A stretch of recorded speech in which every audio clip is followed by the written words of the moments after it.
Кайрадан эле кереметтүү ысык көлдүн жээгинде жайгашкан Чолпон Ата шаарындагы бул борбордук ипподромго бурабыз. Бүгүн бул жерде өтө бир кереметтүү беттеш. Экинчи бүткүл дүйнөлүк көчмөндөр оюндарынын алкагындагы көкбөрү боюнча мелдешинин финалдык оюну Кыргызстан жана Казакстан курама жааттарынын эрөлү.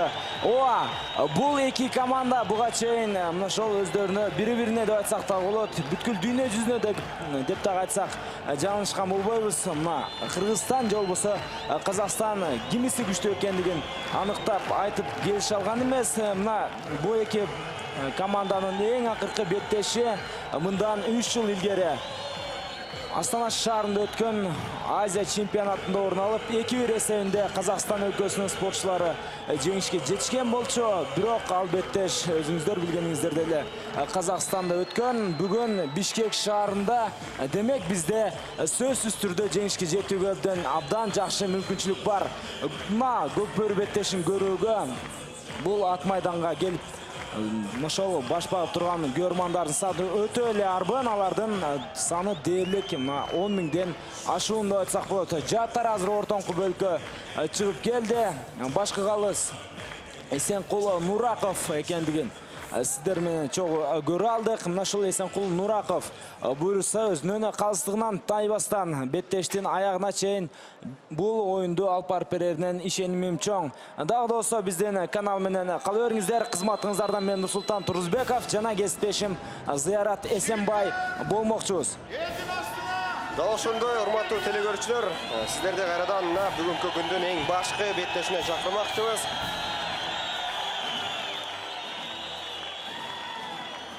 Чолпон Ата шаарында жайгашкан мына ат майданында Кыргызстан жана Казакстан курама командаларынын беттеши орун алганы турат. Бардыңыздарды бул ат майданына чакырабыз. Өзгөчө бир бүйүр кызыткан оюн болуп тургандыгына толук ишенебиз.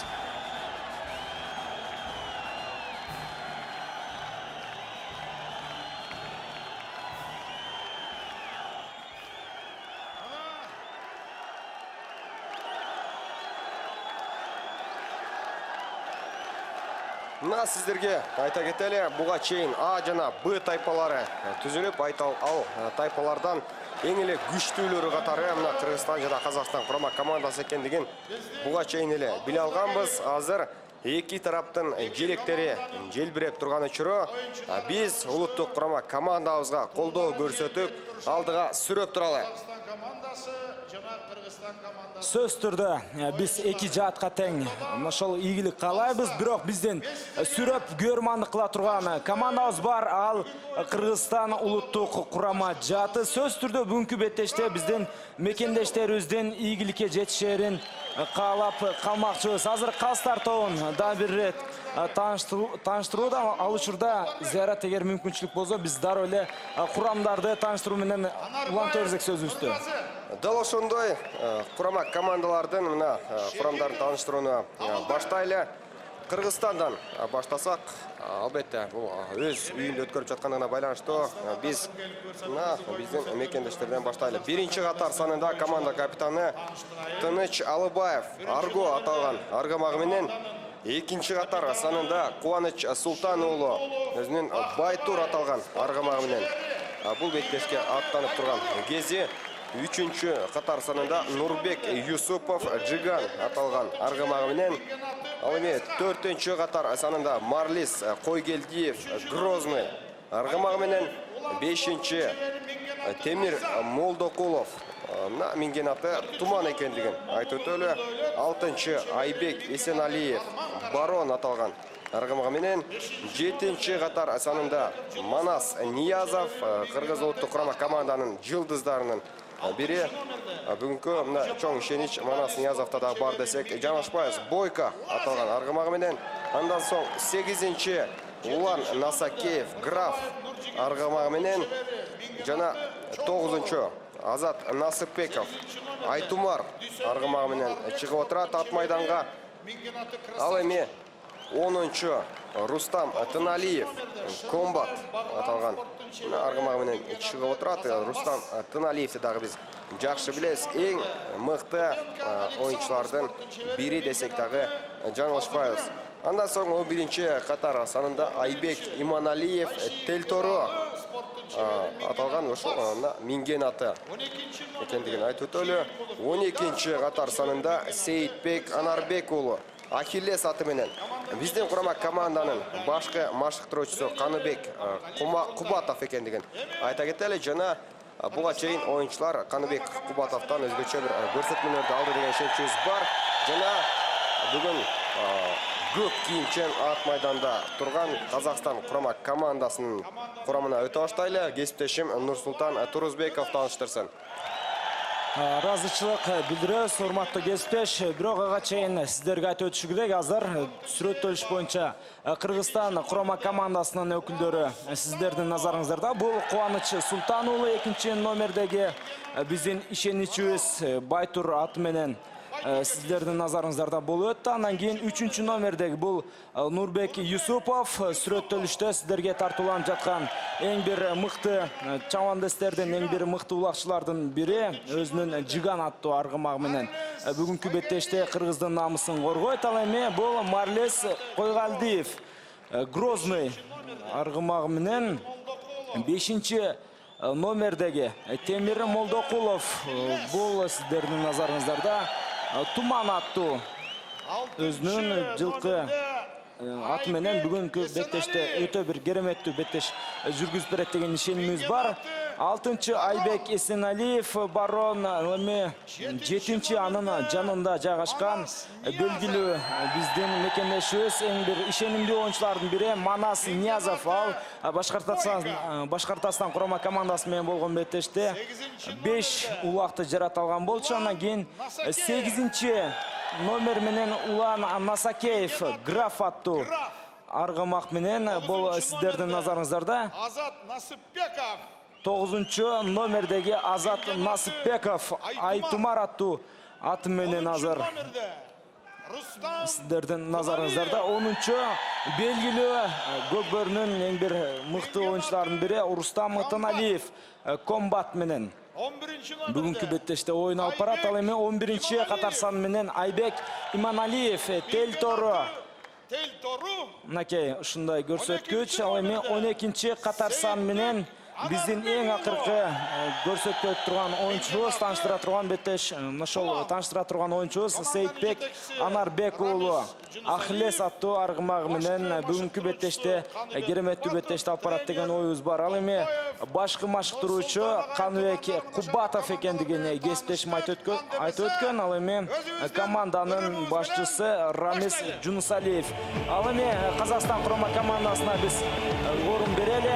Аларды да биз сөзсүз түрдө өз мезгилинде тааныштырып өтүшүбүз керек. 1-чи катар саны менен Бактыбай Ширинкулов Байтор аттуу аргымагы менен бүгүнкү беттеште өзүнүн ошол эмнеге жөндөмдүү экендигин мыкты деңгээлде көрсөтөт деген оюбуз бар. Анан кийин 2-чи катар саны менен Эрмек Көбеев Байкаска, 3-чү Улан Байтөреев Найза аттуу аргымагы менен оюн жүргүзө турган болсо, 4-чү Нурдавлет Момунов Арман Кара аттуу өзүнүн ошол аты менен беттеш үстүнө чыгат. 5-чи катар саны менен Жылдызкан Тайырбеков Актау аргымагы өтө бир мыкты экендигин биз буга чейинки беттештерден улам көрө алганбыз. 6-чы номерде Абдугали Абдыжапаров Лазер аттуу аргымагы менен беттеш жүргүзө турган болсо, 7-чи катар саны менен Нуржигит Мырзабаев Чоң Тору, 8-чи Манарбек Дүйсенбиев Красавчик аттуу аргымагы менен өзүнүн күчүн мыкты деңгээлде сынайт деген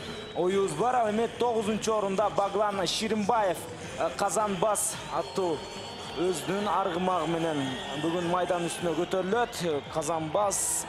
Андан кийин 10-чу номер менен Александр Пупенко мына бүгүнкү беттештеги өтө бир мыкты оюнчулардын бири Казы Күрең аттуу аргымагы менен биздин назарыбызда болот. Ал эми 11-чи катар саны менен Эрали Тойшиев Барс аттуу өзүнүн алдындагы аргымагы менен оюнду жүргүзө турган болсо, ал эми 12-чи команданын биз сиздерге тааныштыра турган эң акыркы спортчусу. Эң бир кереметтүү улакчылардын бири Элдар Жээнкулов өзүнүн гүл сары аттуу арыгымагы менен беттеш жүргүзөт. Команданын башкы машыктыруучусу Урунтай Амиргалиев жана команданын жетекчиси Гани Ахметбаев экендиктерин сиздерге айтабыз. Азыр мынакей урматтуу спорт сүйүүчүлөр, урматтуу мекендештер, баарыңыздарды экран алдына келип отуруңуздарды суранабыз. Азыр саамдан соң ошол көкпөр боюнча дүйнөдөгү эң мыкты эки команданын эрөөлү старт алганы турат. Улак даяр, тек гана ортодогу калыстардын ышкырыгы жетишпей турат деп дагы айтсам болот. Ошол калыстардын ышкырыгынан соң кереметтүү көлдүн жээгинде экинчи ирет өткөрүлүп жаткан көчмөндөр оюндарынын алкагындагы көкпөр боюнча финалдык беттеш орун алат. Кыргызстан жана Казакстан курама жааттары, кимиси дүйнөнүн мыктылары, биз саамдан соң аныктайбыз.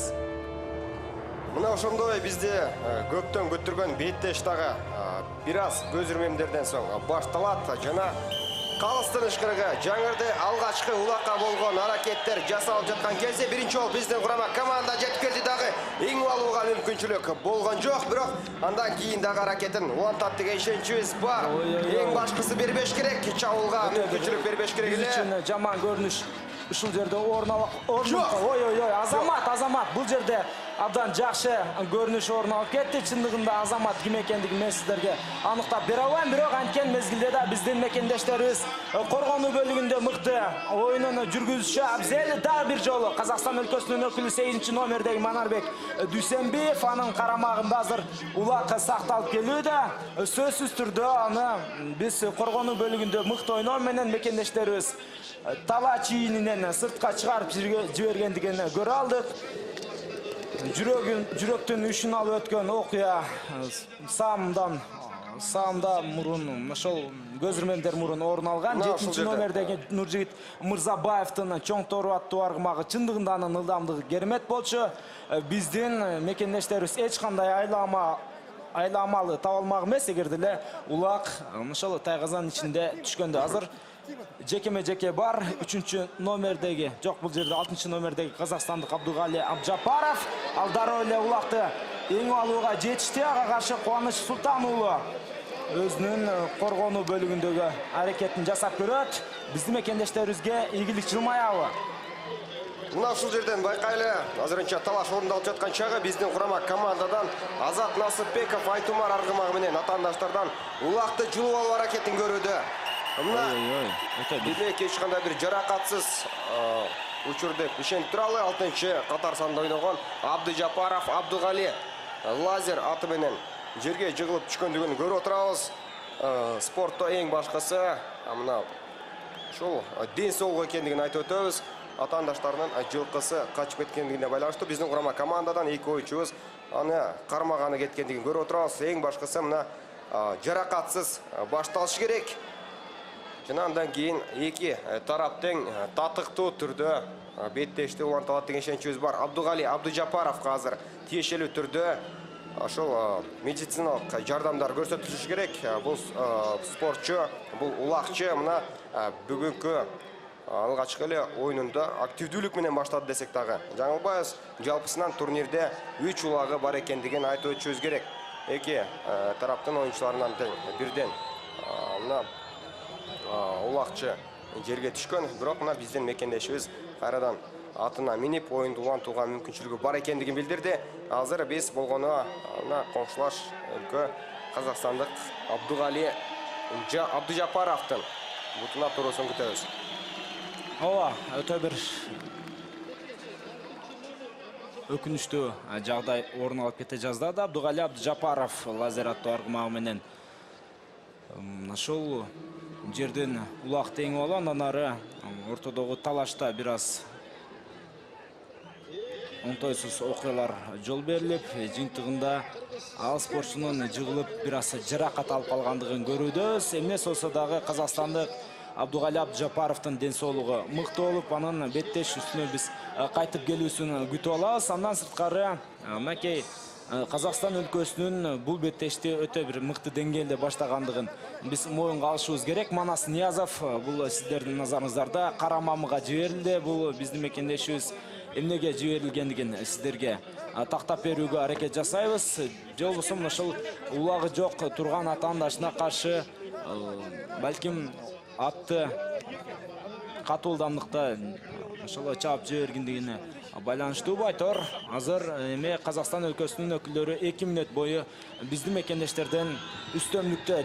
Себеби алардын бир оюнчусу көп болуп эсептелинет. Мынакей азыр Казакстан өлкөсүнүн өкүлдөрү улакты алган учурда мындай катачылыкка жол берүүнүн эч кандай кажети жок. Ушундай окуя орун албашы керек. Себеби кандай окуя бардыгы бир оюнчуну барып өңүлүп ошол жерде улакты тартышып жатканда алар мантеп биздин мекендештерибизди жазгырып өтүп кетпеши керек болчу. Азыр улак менен Дагы Казакстан курама командасынын өкүлдөрү Коргонуда жакшы ойнош керек. Кыргыз Республикасынын өкүлдөрү туура өз мезгилинде жетип барды жана улакты тартып алууга абдан жакшы жаралган мүмкүнчүлүк.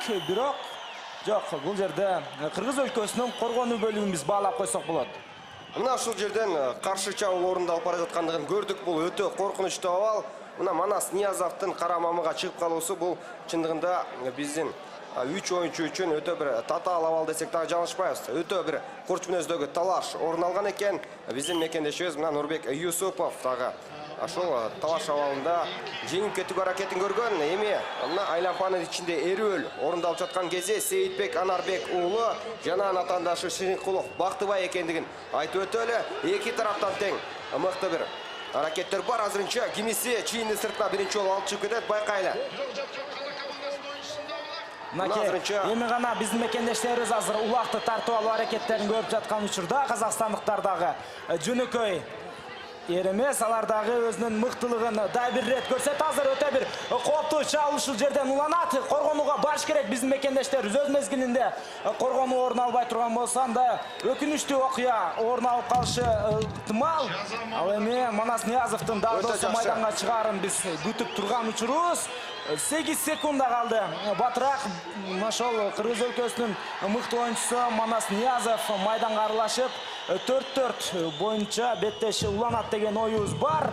Ал учурда өтө бир кереметтүү көрүнүш. Кыргызстандыктар жерден улакты тартып алды жана 7 номердеги мекендешибиз Манас Ниязов жаңы гана кара мамыдан оюнга аралашкан мекендешибиз азыр улакты такымга басуу менен атаандаштардын жарым аянтына өтө бир кереметтүү Жакшы чабуулдар чыйынтыгына чыгарыш керек болгону. Бизге бир упай керек. Бир упай биринчи упай биз тараптан. Эсеп санында 1-0. Кыргызстан алдыда. Мына ошентип кара мамыдан чыккан Манас Ниязов мына ушул улакты күтүп тургандай чыгар замат каршы чабуулга өз командасын алып келди дагы. Бул турнирдеги жалпысынан 7-чи бүгүнкү беттештеги алгачкы улагын жаратты Манас Ниязов. Биз чындыгында өтө кубанычтабыз. Кайталоодон дагы бир ирет карайлы дээрлик көк кийимчен Казакстан курама командасынын оюнчулары артта калып калган жана ал жактан коргонууга келгенге такыр жетишкен жок. Мына аты эринен дагы түшүп калгандыгына карабастан биринчи болуп улакты тайгазанга ыргытты. Демек бардыгы эреже алкагында биздин курама команда алдыга чыкты. Мына ушундай деңгээлде улантат деген ишеничибиз бар. Мына азыр кайрадан улакты кармап Рустам Тыналиев комбат аргамагы менен аракетин көрүүдө. Өтө жакшы аракеттер бар жана каршы чабуул бар. Өтө жакшы мүмкүнчүлүк азыр эгерде эле ошол артындагы Рустам Тыналиевдин өнөктөштөрү Казакстан курама командасынын коргонуу бөлүгү мыкты деңгээлде кармай турган 2-0 эсеп сандары. Накей чыныгы Накей Көкбөрүнүн атамандары кимдер экендигин дагы бир ирет мекендештерибиз бизге тастыктап көрсөтүп жаткан учуру Рустам Тыналиев жалпы мелдештеги 4-чы ал эми беттештеги 1-чи упайын жаратты. Мына ошентип буга чейин Манас Ниязов бир упайды жараткандан кийин бир ошол минутадагы өтпөй Рустам Тыналиев 2-чи упайды жаратып отурат. Биздин мына мекендешибиз Рустам Тыналиевдин артынан Жийинкулов Элдардын дагы секиргендигин көрө алдык. Бирок коргонууга кайрадан эле көк кийимчен Казакстан курама командасы жетишкен жок. Өтө жакшы башталыс десек дагы жаңылбайбыз. Мына биринчи бөлүктүн алгачкы эле ошол 10 мүнөттүк жыйынтыгына чыга элек маалда 2-0 эсебинде алдыга чыккандыгыбыз бул өтө бир жолу жерден жана Улан Насакеевде өтө бир кереметтүү мүмкүнчүлүк кайрадан жаралды жана 3-чү упай Азамат 3-0 эсеп сандары. Таптакыр казакстандыктар, кыргызстандыктар менен кандай оюнду жүргүзүп жатканын өздөрүнүн ишене албай турган учуру ошол мезгилде чыныгы көкбөрүнүн ошол чемпион болчу командасы ким экендиги бизге акырындап көрсөтүлүп бара жаткан учуру деп айтсак жаңылышкан болбойбуз. Өтө кереметтүү беттеш, өтө кереметтүү чыңалыштыктагы оюн. Мына ушул беттешти көргөн соң чет өлкөлүктөр да бул беттешке, бул оюнга кызыгат деп айтып кетсек анда жаңылышкан болбойбуз. 3-0 кереметтүү ысык көл жегинде Кыргызстан курама командасы атаандаштардан алдыда.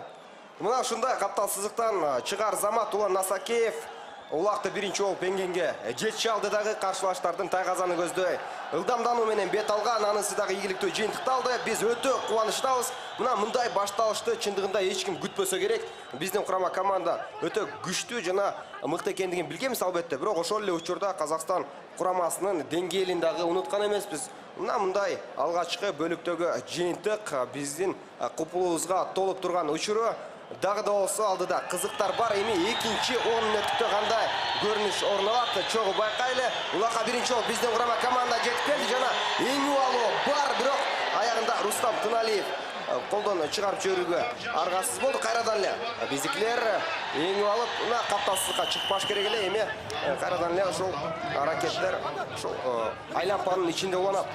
Ортоңку бөлүктө жайгашкан бул тегерек чийинден эми эки өлкөнүн спортчулары мыкты балбандары жекеме-жекеге чыгып, андан ошол жерден эми кайрадан улакты кайсы бир тарап өңөр болот, андан ары чабуулга чыгуу менен өздөрүнүн бактысын алдыдан издеп көрөт. Азыр улак ортоңку тегерек чийинге жеткирилүүдө. Кыргызстан курама командасынын өкүлү жана Казакстандын өкүлү азыр майдандын ичине түшкөндүгүн биз байкоодобуз. Казакстандыктардан 5-номердеги биринчи номердеги кыйла тажрыйбалуу Бактыбай Ширинкулов жанага каршы Кыргыз өлкөсүнүн өкүлү Темир Молдокулов. Туман жана Байтору аргымактарынын эрөөлү кимиси мыкты болуп чыгары биз үчүн дагы, сиздер үчүн дагы өтө кызыктуу. Сөзсүз түрдө мекендешибизге жан үрөп туралы. Эгер деле бул эки ошол улакчынын кимиси 1 мүнөттө улакты жерден өңөрүп албай турган болсо анда башка спортчулар чыгарын дагы жакшы билесиздер. Азыр бир жолу Темир Молдокулов жерден улакты көтөрүп алганга жетишкендиги менен ал жерде Казакстан өлкөсүнүн өкүлү мүмкүндүк бербеген болчу эркин оюнду жүргүзгөнгө мекендешибизге. Бирок анткени менен дагы да кызыл түстөгү улакчылардын карамагында 6-номердеги Айбек Исеналиев барон аттуу аргымагы менен өзүнүн жарым аянтына кирип кайрадан азыр чабуулга чыгат. Мындай аракеттерин Кыргызстан курама командасынын өтө бир ийгиликтүү болуп чыгарын биз ошол Башкортостон курама жааты менен болгон беттеште да көргөн жайыбыз бар. Жок. Талааны таштап кетти азыр. Улакты алып сыртка чыгып кетти. Ага байланыштуу азыр кайрадан эле айлампанын ичинде оюндун улантылышын чогуу байкайбыз. Бул жактан чындыгында биринчи болуп эң алууга аракетти көрүш керек. Андан соң бир каршы чабуулдар дагы пайда болушу мүмкүн. Буга чейинки мына улактардын дээрлик мына ушул көпчүлүк бөлүгү тактап айтсак, мына эки жолу каршы чабуулга мыкты түрдө чыгып, андан соң атаандаштардын тайгазанын алган болчубуз. Дагы да болсо эрдикти күтөбүз. Азыр айлампанын ичине эки тараптан бирден кайрадан эле спортчу киргизилди. Алар мына Ширинкулов Бактыбай биздин ушул казакстандык Байтору аргымагын минген улакчы. Биздин мекендешибиз Кубаныч Султан уулуна каршы тургандыгын көрүп отурабыз. Байтору аргымагы менен Султан уулу Кубаныч эңип алды жана болгону чийинде сыртка чыгууга аракетин көрүш керек. Ал жерден албетте Казакстан оюнчусу Бактыбай дагы жөн турбай тоскоолдукту толук бойдон жаратып жаткан кезде чийинден сыртка чыгып кетүүгө аракетин кылыш керек. Андан кийин гана ушул командалаштары жардам бергенге укуктуу болот. Ал эми айлампанын ичинде турганга эки турган учурда эки тараптан тең эч кандай бир тоскоолдуктар болбошу керек. Ооба, такымына кыскан соң алып чыгып кетти. Өтө жакшы жана каршы чабуул ушул жерден орун алып бара жаткан чагы. Кубаныч Султан уулу азыр өзүнүн өнөктөшү 10-номердеги Рустам Туналиевге өткөрүп берди. Рустам Туналиев туура эле атаандаштарынын тайгазанынын жанында. Чындыгында Рустам Туналиев бар болгон өзүнүн аракеттерин жумшап көрдү, бирок тайгазанын ичине таштоого анда мүмкүнчүлүк жаралбаган болчу. Эми канат Ал талач ийинен сыртка чыккан эмес. Демек, чабуулду улантууга мүмкүнчүлүк бар жана кезектеги улак чаралап ушул жерден. Биз үчүн өтө маанилүүсү ушул улактын ташталышы болчу, бирок бул сапар мекендешибиз Рустам Тыналиев ошол улакты тайгазанга таштоо мүмкүнчүлүгү ала алган жок. Анткени менен Казакстан курама командасынын тайгазанын жанына дагы да болсо беттеш уланууда. Өтө кызыктуу оюн. Ошол оюндо эгер деле кимиңиздер экран аркылуу көрүп жаткан болсоңуздар, анда эч кайда алыстабаңыздар. Бул беттеш сөзсүз түрдө мындан дагы кызыктуу болорунан менен күмөн жок. Азыр 7-чи номердеги Манас Ниязовго улакты Рустам Тыналиев өткөрүп берди жана ал жерден Манас Ниязов ошол Оштук Достук командасынын өкүлү атаандаштардын кайрадан эле тайгазаны тарапка бара жаткан аракетин биз көрүүдө. Өтө бир мыкты жаралган мүмкүнчүлүк бар. Манас Ниязов кайрадан өзүнүн экинчи улагын жаратууга мүмкүнчүлүк алды. Жана 4-чү улак бизде бар. Эсеп сандары 4-0. Өтө жакшы көрүнүш орун алды. Азыр Манас Ниязов өзүнүн эң акыркы аракеттери менен кошо мына улакты туура багытай алды десек болот.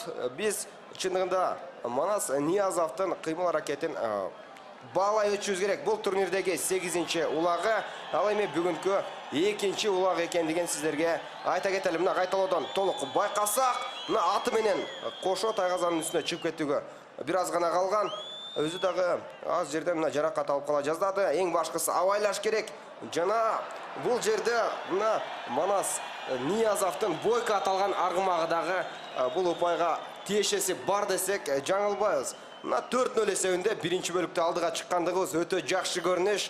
Анткени барган сайын артыкчылыкты өстүрүү биздин команданын оюнчуларына өтө бир жакшы ишеничти берет. Ал эми Казакстан курама командасы болсо барган сайын коргонууга барыш керек болот. Бирге Сейитбек Анарбек жалгыз чыгуу орундалып жаткан кезде жана 5-чи улак бар. 5-чи упай, 5-чи улак атаандаштардын жармаятында жайгашкан тайгазанда. Эсеп сандары 5-0. Урматтуу спорт сүйүүчүлөрү, бул Кыргызстан курама командасы. Урматтуу мекендештер, мындан 3 жыл илгери Астанада Азия чемпионаты өткөрүлдү. Ал беттеште мекендештерибиз казакстандыктарга 2-1 эсебинде утулуп калгандыгын айтканбыз. Бирок ал мелдеш, ал беттеш, ал курам, ал оюн таптакыр биздин эсибизден чыкты. Бүгүнкү күнкү беттеште мынтип эсеп сандары биринчи бөлүктө эле 5-0 жетти жана биз эми өтө бир кереметтүү түрдө мүмкүнчүлүк ала алдык. Ошол алтын байгени утууга жана утуп алабыз деген оюбуз дагы да болсо бекем. Мына дал ушундай биринчи бөлүктө 5-0 эсеби бизге чындыгында өтө бир жакшы маанайды тартуулады.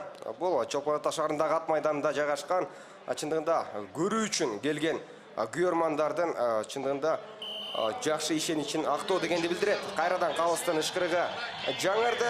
Улак болгон аракеттер бар. Биринчи аракеттен эңип кетүү мүмкүнчүлүгү болгон жок. Эми мына биздин мекендештерде дагы бир жакшы мүмкүнчүлүк, бирок мына Азат Насыпбеков ал улакка жеткен эмес. Кезектеги мына Рустам Тыналиевдин аракети жана тайгазанга жалгыз бара жаткандыгын көрсөңүздөр болот. Демек 6-чы улакка мүмкүнчүлүк бар. Жана 6-0. Жана 6-0. Башка сөз жок. Биздин жигиттер Азамат чыныгы көчмөн элдеринин ошол жигиттери гана оюнун алып бара турган беттеш. Биз Рустам Тыналиевге мына кереметтүү майрамды тартуулап бергендиги үчүн ыраазычылык билдиребиз. Рустам Тыналиев бүгүнкү мына 2-чи улагын кереметтүү түрдө жаратты. Казакстан курама командасындагы Жээнкулов Элдар жана Мырзабаев Нуржигит болгону артынан көзү менен узатып калгандыгын көрө алдык. Бул мына керемет нерсе десек, сиздер дагы макул болсоңуздар керек. Рустам Тыналиев ошол эле Манас Ниязов өзүнүн жанын аябастан мына бул оюнга толук бойдон күчүн жумшап жаткандыгын көрүп отурабыз. Кызыл кийимчен биздин улуттук курама команда мына биринчи бөлүктө толук бойдон күчтүү экендигин көрсөтүп жаткан кези. Ооба, эсеп сандары дагы бир жолу сиздердин назарыңыздарда 6-0 болуп турган учур. Дагы бир ирет жерден эңип алуу биздин мекендештердин карамагында. Эң негизгиси талач ийинен сыртка чыгарбастан андан ары чабуулду улантыш керек болчу. Бирок андай окуя орун алган жок. Анткени менен азыр ортоңку бөлүктө жайгашкан тегерек чийинден эки мыкты спортчу кайрадан жекеме-жеке чыгат. Казакстан өлкөсүнөн мен оюмча Бактыбай Ширинкулов жо ошол эле учурда Баглан Ширинбаевдардын бирөөсү чыгышы күтүлөт. Себеби буга чейинки ушундай жекеме-жеке эрөөлдөрдө биз ушул спортчуларды Казакстан курама командасынын катарынан көрүп келген болчубуз. Азыр аныктайбыз кимдер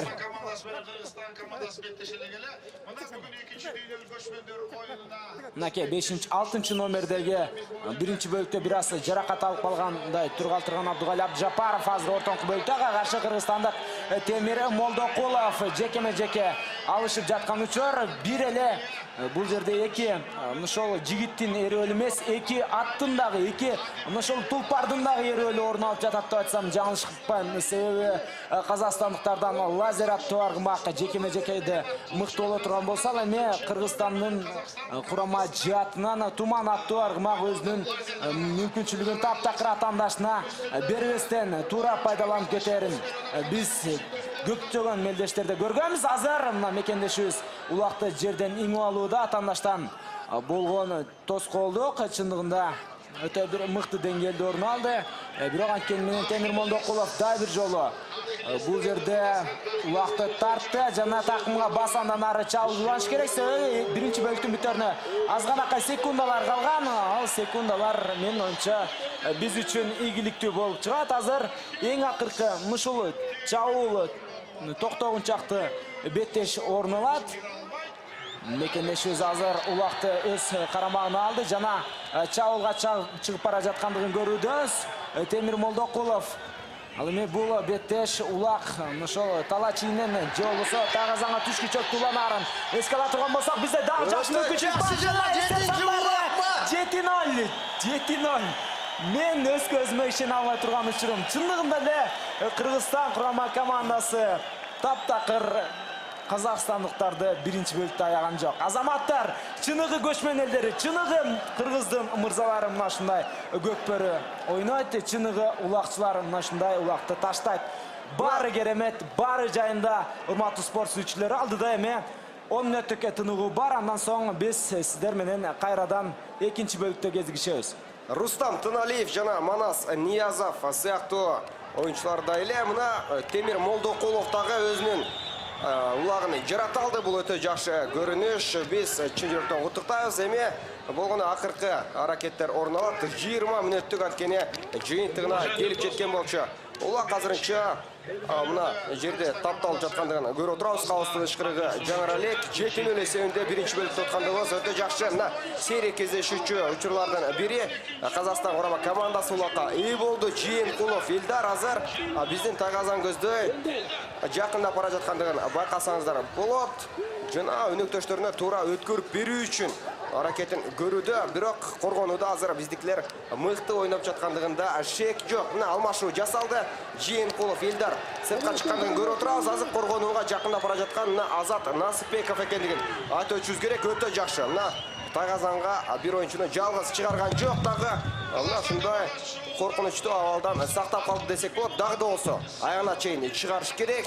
Ал тапшырма толук бойдон аткарыла элек. Жана алдын тосуу иштери дагы да болсо жасалып жаткан кезде 6-чы катар санда ойногон Айбек Эсеналиев дагы коргонууда. Ошол эле Айбек Иманалиев жана биздин жылдыздар ушул жерден топтун ичинде аракетин көрүүдө. Эч кандай жол бербеш керек. Биринчи бөлүктү 7-0 эсебинде аяктап коюп, биздин чындыгында жакшы аракетибиз болмок. Тагазанга өтө жакын жерде бир талаш тартыш өзгөчө бир кызытуучу беттеш өтүп жаткандыгын байкап турабыз. Мына азырынча эч кандай жол жок.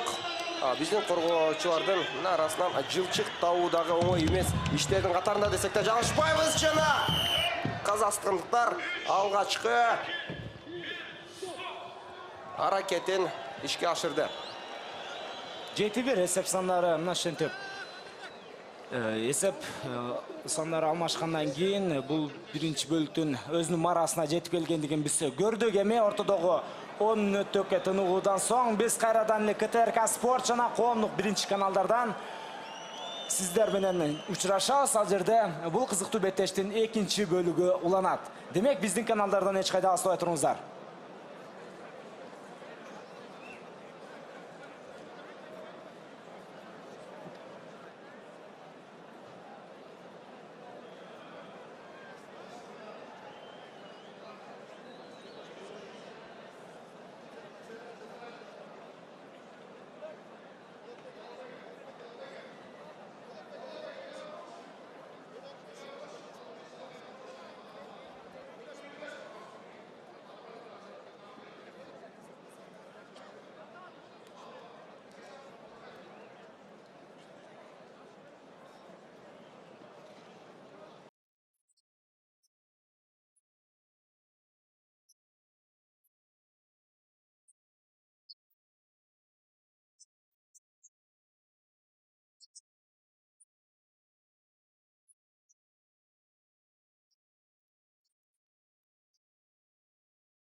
көчмөн элдердин каадасында катылган сыр,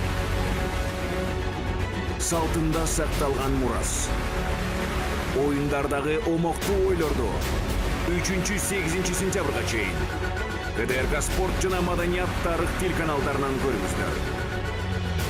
Көч башындагы кыргыз 50дөн ашуун көчмөн элди көл жээгинде чогултат. Тарыхы терең элдердин таамай оюн, каада салт, маданий мурастарын биз менен бирге коомдук 1 каналдан түз эфирден көрүңүздөр. Мы все кочевники. Наша жизнь — полет стрелы.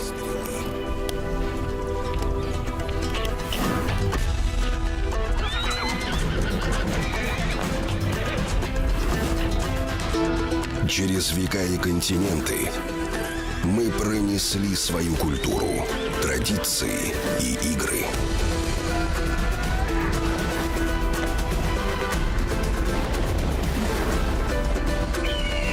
Прикоснись к наследию предков. Почувствуй дух свободы. Всемирный. Аламан ат чабыш боюнча мына байгелүү орундарды багындырган чабандестерге тиешелүү түрдө мына сыйлыктар, акчалай сыйлыктар, ошол эле медалдардагы ыйгарылмак азыр ошол орундалып жаткандыгын көрсөңүздөр болот. Эсиңиздерге дагы бир ирет сала кетели. Ал жакта мына 1-чи орунду багындырган казакстандык спортчу болгон чабандес. Анын аты мына биз белгилеп дагы бир ирет эсиңиздерге салабыз. Кара Дауыл аргамагы менен Жумаш Диас болгон. Ал эми 2-чи орун ошол эле Казакстан курамындагы Шахризат аргамагы Сагынбек уулу Акбар чабандеси. Мына ошол 2-чи орунду багындыра алган. 22.000 метрге болгон кунан тактап айтсак Аламан ат чабыш экендигин эсиңиздерге сала кетебиз. Ал эми 3-чү орун биздин улуттук курама команда Чүй облусунан тактап айтсак келген. Мына Карат аргымагы менен Абдыкеев Даулет багындырган.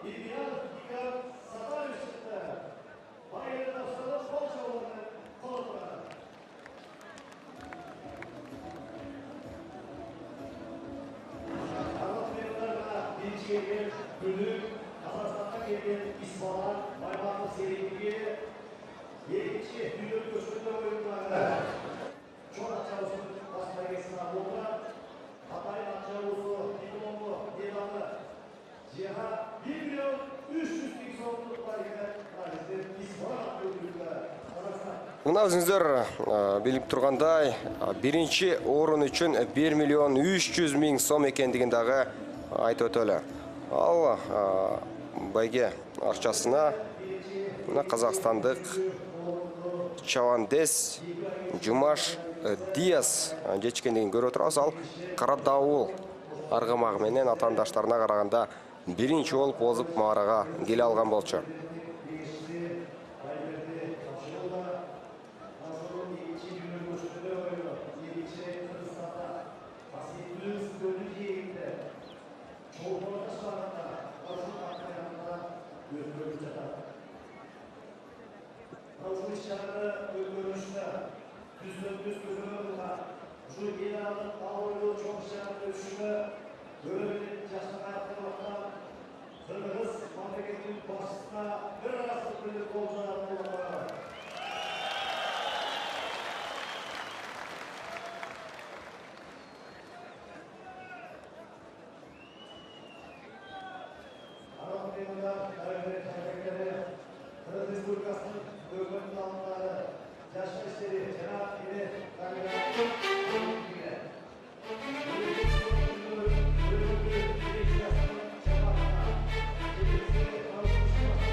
Мына ошентип чоң ат чабышта байгелүү орундарга ээ болгон чабандестерди көрүүдөбүз. Бул жакта 1-чи орунга 1.300.000 сом, 2-чи орунга 800.000 сом, ал эми 3-чү орунду багындырган чабандеске мына 500.000 сом бериле тургандыгын жакшы биле алдык. Андан кийинки орундарга да албетте байгелүү акчалар бар. 150.000 сом, 80.000 сом жана 100.000 сом сыяктуу сыйлыктар каралган. Азыр Казакстан мамлекетинин улуттук гимни дагы жаңырышы керек.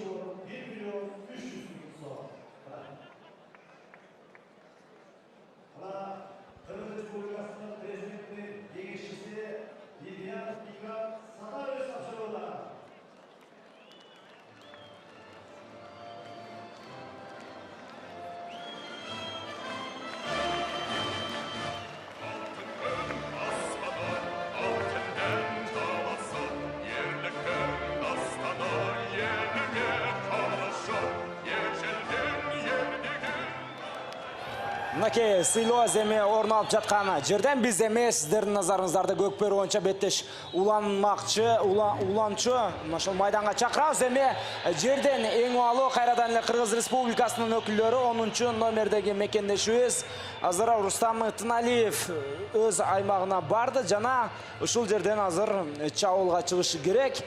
Ал ортодо коргонуу бөлүгүндөгү Казакстан Республикасынын өкүлдөрү өздөрүнүн ошол жолун тороп тургандыгын көрүүдөбүз. Калган 3 оюнчу Рустам Тыналиевдин алдында жок. Мына ушуну азыр тактикалык жүрүш деп айтсак жарашат. Мына азыр атаандашын жазгырып өтө албашын билген соң ал мына ушундай айламалды издеп көргөн абдан жакшы көрсөткүч бар. Рустам Тыналиев жана атаандаштардын тайгазан кайрадан эле камалап жакшы мүмкүнчүлүк жана эсеп сандары 8-1 эсеп 8-1 ортодогу айырма кайрадан эле 7 упайга жетип барган мезгили. Мына ошентип экинчи бөлүктүн алдыңкы бир секундаларында эле Рустам Тыналиев 10-чу катар санындагы өзгөчө бир курч мүнөздөгү оюнчу комбат аргымагы менен тактикалык жүрүштөн кийин өтө бир тайгазанга жакындап барып, андан кийин биздин көрсөткүчтү 8ге чейин жеткирип кое алды. Азамат мына ортодогу артыкчылык кайрадан эле 7 упай. Эми барган сайын Казак курама командасы чындыгында аракет кылыш керек болот. Анткени эгер деле экинчи бөлүктүн жыйынтыгына чейин бул артыкчылык сакталып, же болбосо өскүдө турган болсо, аларга 3-чү бөлүктө өтө бир оор абал келип калат. Ооба, туура айтасың кесиптеш. Ал мезгилде кайрадан эле Кыргыз өлкөсүнүн өкүлдөрү жерден улакты эң алуунун айламалын көрүшүүдө. Жок, дагы улак жерде сакталууда. Эми гана биздин мекендешибиз улакты эң алдан ары чабуулга чыкканга мүмкүнчүлүк бар. Эч ким жок. Анын алдында 7-чи номердеги Манас Ниязов бүгүнкү беттеште ал 2 жолу айырмаланган болчу. 3-чү жолу улакты тайгазанга таштаганга мүмкүнчүлүк бар. Жана эсеп сандары 9-1. 9-1 2 мүнөттүн ичинде 2 упай. Ким айтат Казакстан курама командасы дүйнөнүн мыкты ошол көкбөр боюнча командасы деп жоголор жаңылышат. Керемет нерсе тактикалык жүрүш боюнча болобу, индивидуалдык чеберчилик боюнча болобу, биздин улакчылар атаандаштарына караганда бир топ күчтүү экен деген ошол жерден даана жана тастыктап койду десек жаңылышпайбыз. Өтө жакшы көрүнүш. Эми ортодогу артыкчылык 8 упайга чейин өскөндүгүн көрүп отурабыз. Дагы мына капталсыздыктан чыккандан кийин биринчи болуп эң алууга биздин курама команданын оюнчулары аракет кылган. Бирок Казакстан мына курамасындагы Жыйынкулов Элдар жетти дагы капталсыздыкка чыгып кеткен. Демек кайрадан айлампанын ичиндеги биз эрөөлдү көрөбүз. Ушул учурдан пайдаланып эсиңиздерге сала кетели. Ушул тайпаларга бөлүнгөн оюндарда, тайпалык оюндарда Казакстан курама командасы алгачкы беттешин Кытайга каршы өткөргөн жана Кытайды 15-1 эсебинде ишеничтүү түрдө жеңип алган болчу. Ал эми Кыргызстан мына Түркиянын келбей калгандыгына байланыштуу автоматтык түрдө упайларга жетише алган болчу. 5-сентябрь күнү болсо Казакстан Красноярск крайынан келген оюнчуларды 15-2 эсебинде жеңген. Ал эми Кыргызстан Башкортостанды 5-26 эсебинде жеңе алган. Андан кийин Казакстан 15-5 эсебинде Америка Кошмо Штаттарындагы жеңгендигин бардыгы жакшы билебиз. Азыр ортодогу Эрөөлдөн мына Ширинкулов, Бактыбай, Кубаныч Султануулуна караганда мына биринчи болуп улакка жеткен дагы. Азыр өзүнүн аймагына барып, андан кийин тайгазанды көздөй жакындап барууга аракетин көрөт. Есеп сандары 9-1, ал учурда ортоңку бөлүктөн Казакстан курама командасынын өкүлдөрү Улак менен бизден тайгазанды көздөй сапар алгандыгын көрүүдөбүз. Бирок бул жерде эч кандай коркунучтуу абал катталбашы керек, себеби коргонуу бөлүгүндө биздин мекендештерибиз өтө мыкты оюн жүргүзөт. Ал эми Кыргызстан курама командасы кандай тейде түзүлгөндүгү тууралуу сиздерге айтып өтө турган болсок, ошол Нооруз жана 9-май майрамдарынын урматына уюштурулган мелдештерде ошол Кыргыз Республикасынын биринчилигинде жеңип алган команда базалык ошол курамды жибермек. Ал жерде эки оюнда тең Суусамыр командасы күчтүү болуп чыккандыгына байланыштуу ал мезгилде Казакстан курама командасында жакшы мүмкүнчүлүк бар. Аттыгын 9-упай алардын тагыраагы 2-упай алардын карамагына жазылды. Бул жерде мен Баглан Ширинбаев өтө кереметтүү чабуулду уюштурганына байланыштуу биз эми ошол ортодогу айырманын кайрадан 7 топко кыскаргандыгын көрүүдөбүз. Бул эми биз үчүн өтө деле коркунучтуу жагдай эмес, себеби биздин мекендештерибиз казакстандыктардын бир жараткан улагына жок эле дегенде 4-5 улак менен жооп берерине ишенимибиз чоң. Ал учурда ортоңку бөлүктөн кайрадан мекендештерибиз ката кетирди.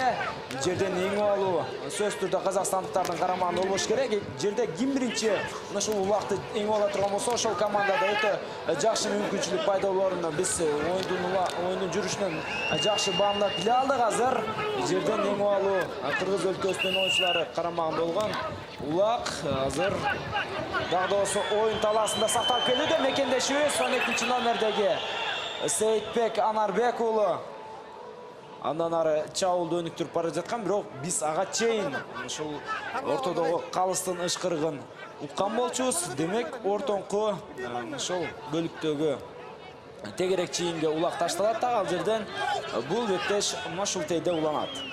Мына ушундай азыр кайрадан эки тараптан бирден оюнчу айланпа ичине кирет дагы. Биз жекеме-жеке Эрөөлдү көрөбүз.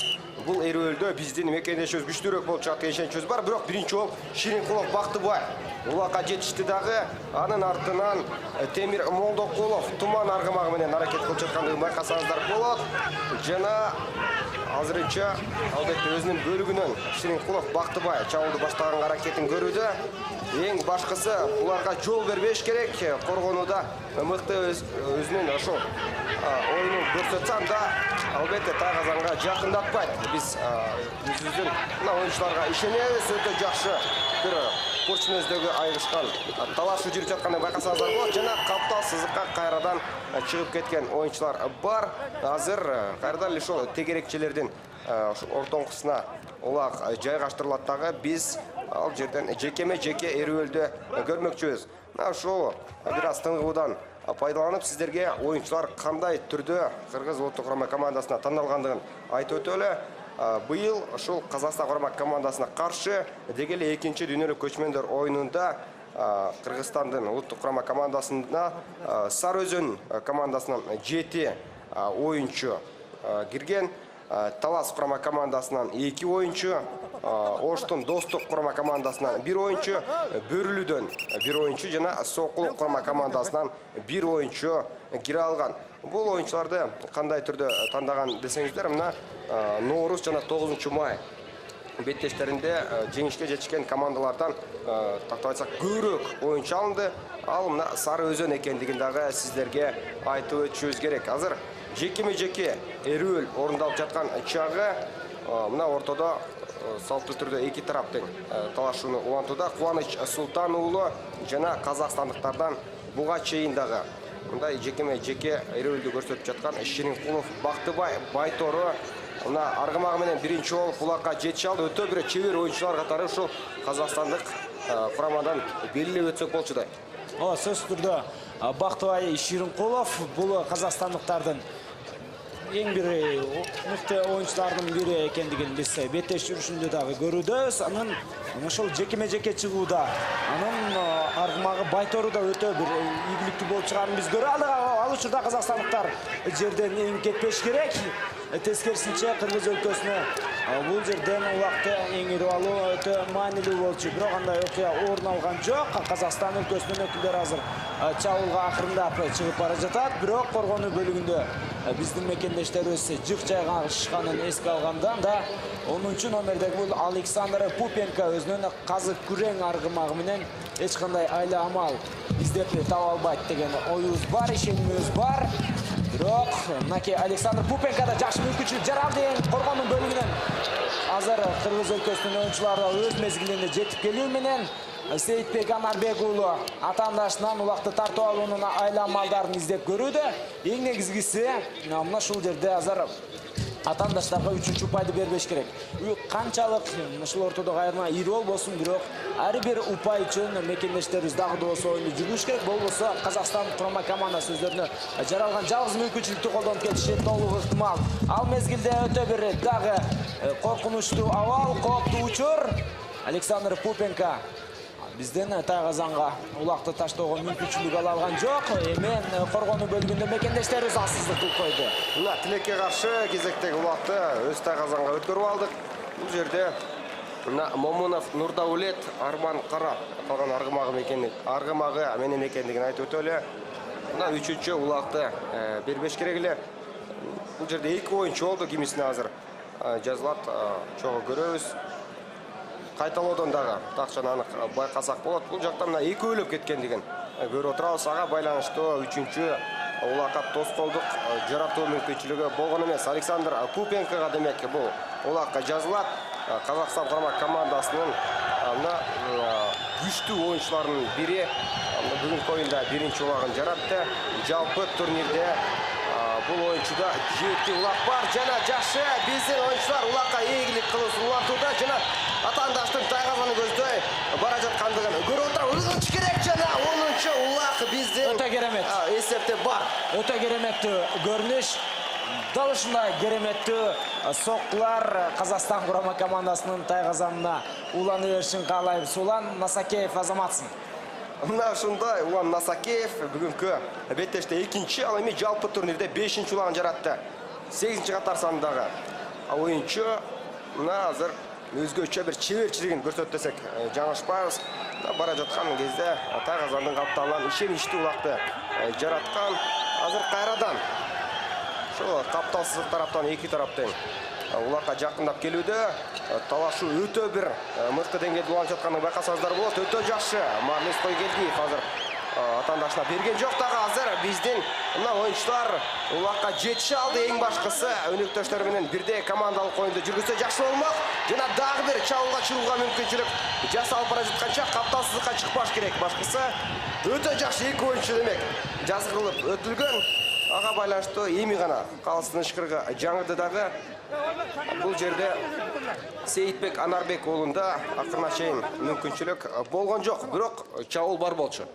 Ооба, чабуул дагы бар болчу. Ошол учурда өтө бир кереметтүү деңгээлде уланды деп мен ишенимдүү түрдө айта алам. Азыр биздин оюнчулардын катарында алмаштыруулар орун алып жаткандыгын байкай алдык. Эми Казакстан курама командасынын тайгазанынын жанында жайгашкан бул тегерек чийинде азыр жекеме-жеке эрөөл орун алат. Кыргыз өлкөсүнүн атынан 2-чи катар сан менен ойногон Кубаныч Султан уулу чыккан болсо, ал эми казакстандыктардын катарынан дагы да болсо алардын эң бир мыкты оюнчуларынын бири Александр Пупенко өзүнүн ушул казык күрең аргымагы менен чыккан экен.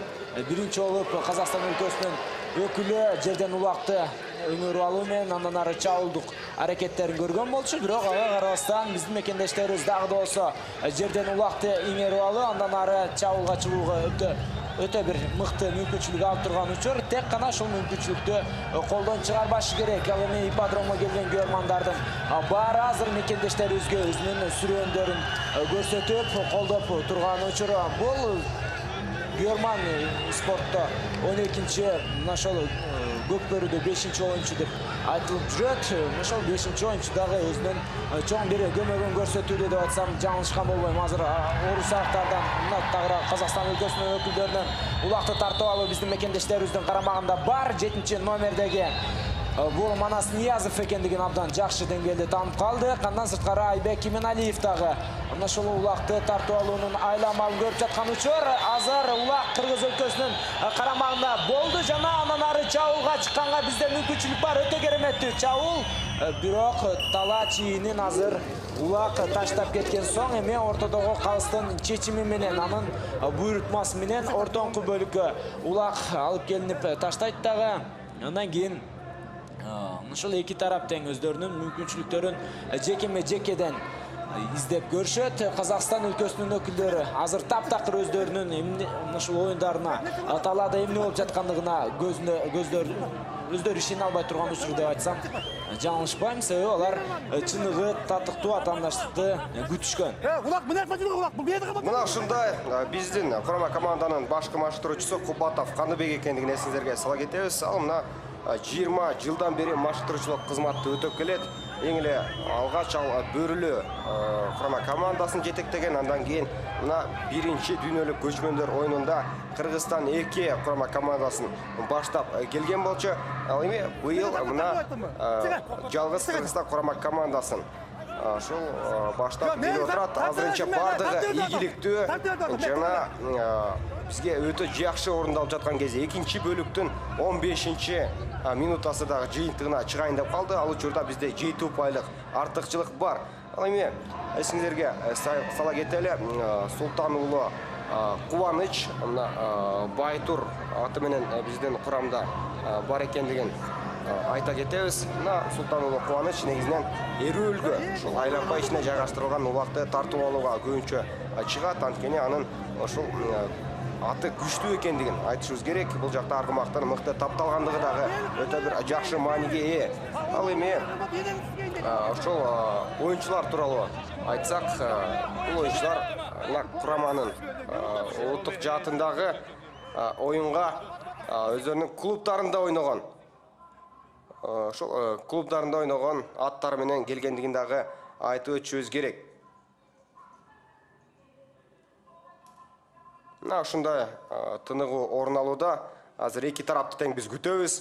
Жана экинчи бөлүктө дагы да болсо биздин курама команда артыкчылыкты чоңойто алат деген ишеничибиз бар.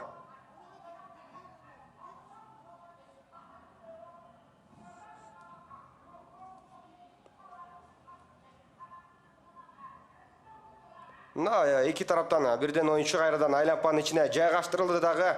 Жекеме-жеке эрөөлү башталган учур. Биринчи болуп казакстандыктар мына ээлик кылды. Ага байланыштуу биздиктер коргонууга барып, сүрүп чыгаруу аракетин көрүүдө. Жана анысы ишке ашты десек жаңылышпайбыз. Мырзабаев Нуржигит Казакстан курамасындагы оюнчу азыр акырына чейин мына тактап айтсак Ширинкулов Бактыбай улакты сактап калуу аракетин көрө алган жок. Мына ушундай абалдан кийин бир аз оюн тынчып калгандай, буга чейин дээрлик чабуул токтогон эмес эле. Ооба, өтө бир динамикалуу беттеш көрүп жаткан болчубуз. Азыр Самга оюн бир аз тыным алууда. Эмнеси болсо дагы азыр ортоңку бөлүккө кайрадан улак ташталат дагы. Андан кийин беттеш ушул тейде уланат деген оюбуз бар. Бактай Ширинкулов ал кайрадан ортоңку бөлүккө чыгып оюнду улантууда. Ага каршы Кыргыз Республикасынын өкүлү 2-номердеги Кубаныч Султан уулу каршы туруп жаткандыгын байкасак болот. Ошол жерден чындыгында Байтор бул Казакстан өлкөсүнүн аргымагы өтө бир мыкты деңгээлде ушул жекеме-жекеге дайындалгандыгын байкай алдык. Андан сырткары биздин мекендештерибизде дагы жөнөкөй аргымактар эмес. Ал учурда Бактыбай Ширинкулов кайрадан жерден улакты өңөрүп алууга жетишти. Анткени менен ушул жерде Кыргыз өлкөсүнүн өкүлдөрү улакты тартып алуу айланмалын көрүүдө. Жана улакты жада калса Манас Ниязов тартып алган болчу. Бирок чабуулга чыгууга эми гана аракет кылып жатканда Момунов Нурдаулет аттуу Казакстан өлкөсүнүн спортчусу өзүнүн мыктылыгын көрсөттү. Чындыгында Манас Ниязов ал жерде улакты толугу менен мыкты деңгээлде кармап үлгүрө элек болчу дагы. Ошол мезгилде ошол учурду туура пайдаланган Нурдаулет Момунов улакты өз карамагына алып кетүүгө үлгүргөн. Азыр улак жерге түшүп калды жана оюн эрежеси бузулду сыяктуу чамамда. Азыр биз кастын чечимин күтүп алабыз. Ал ортодон мына эмне окуя орун алып кеткендигин кайталоодон да көрүп алсак болот. Жок, чабуулду уюштуруп бара жаткан Казакстан өлкөсүнүн өкүлдөрү ошол топтон чыга албай, атынан кулап түшкөнүнө байланыштуу толук мүмкүнчүлүктү жоготуп алышкан.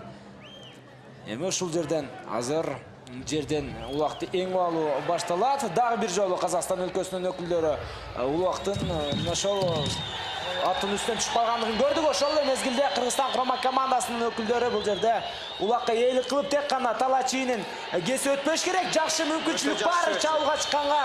Өтө бир мыкты аракетти азыр Манас Ниязов көрүп жаткан учуру мындай көрүнүштөр, сүрөттөлүштөр Көкбөрүдө орун алат жана Кыргызстан курама командасына кезектеги жакшы мүмкүнчүлүк. Манас Ниязов атаандаштардын тайгазанынын жанында улак менен жана аны ошол тайгазанга таштоо мезгилине жакын калган учурда казакстандыктар коргонуу бөлүгүндө мыкты оюн жүргүзүштү.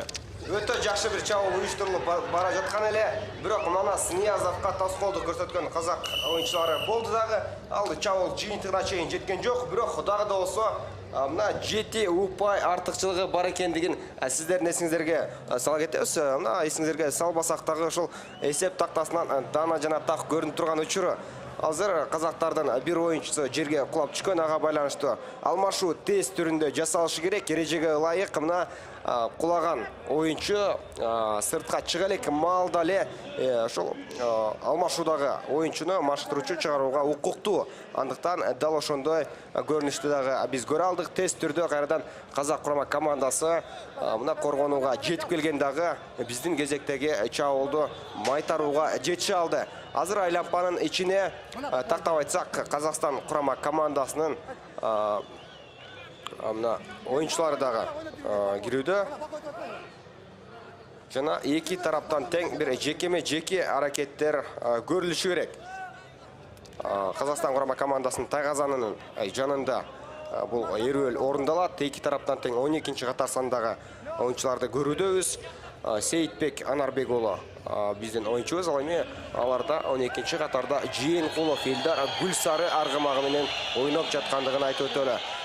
Чолпон ата ат майданында өзгөчө бир чындыгында көрмандардын кызыгып берилип көрүп жаткандыгын байкасаңыздар болот. Ар бири мына эртең мененден баштап Көкбөрүнүн финалдык беттеши саат канчадан канча мүнөт өткөнгө чейин боло тургандыгын сурап жатышкан дегенде, андыктан мына кызыгып берилип бул спорт түрүнө, улуттук спортко кайдыгер карабаган көрмандардын бардыгы чогулду десек жаңылышпайбыз. Азыр ортодогу эрүүл албетте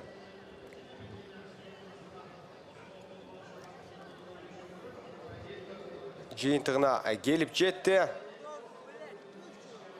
Биз алдыдагы жыйынтыктарды күтөбүз. 3-чү бөлүктө кандай чабуулдар уланат, аны дагы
көчмөн элдердин каадасында катылган сыр, салтында сакталган мурас, оюндардагы омоктуу ойлорду 3-8 сентябрга чейин КТРК спорт жана маданият тарых телеканалдарынан көрүңүздөр. Көч башындагы кыргыз 50дөн ашуун көчмөн элди көл жээгинде чогултат. Тарыхы терең элдердин таамай оюн, каада салт, маданий мурастарын биз менен бирге коомдук биринчи каналдан түз эфирден көрүңүздөр. Мы все кочевники. Наша жизнь — полет стрелы.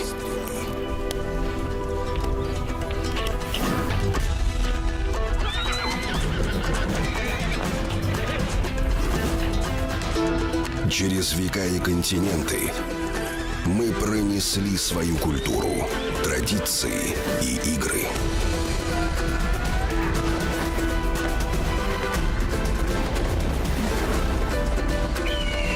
Прикоснись к наследию предков. Почувствуй дух свободы. Всемирные игры кочевников.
Ошентип 10 мүнөттүк тыныгуудан соң биз сиздердин назарыңыздарды кайрадан эле Кереметтүү Көлдүн жээгинде жайгашкан бул заманбап жаңы гана экинчи бүткүл дүйнөлүк көчмөндөр оюндарына арналып курулган ипподромго чакырабыз. Бул жерде азыр Казакстан жана Кыргызстан курама жааттары оюн жүргүзүп жаткан учуру. Азыр эң негизгиси ушул жерде Казакстан өлкөсүнүн өкүлү жаракат албасын деген оюбузду айтабыз.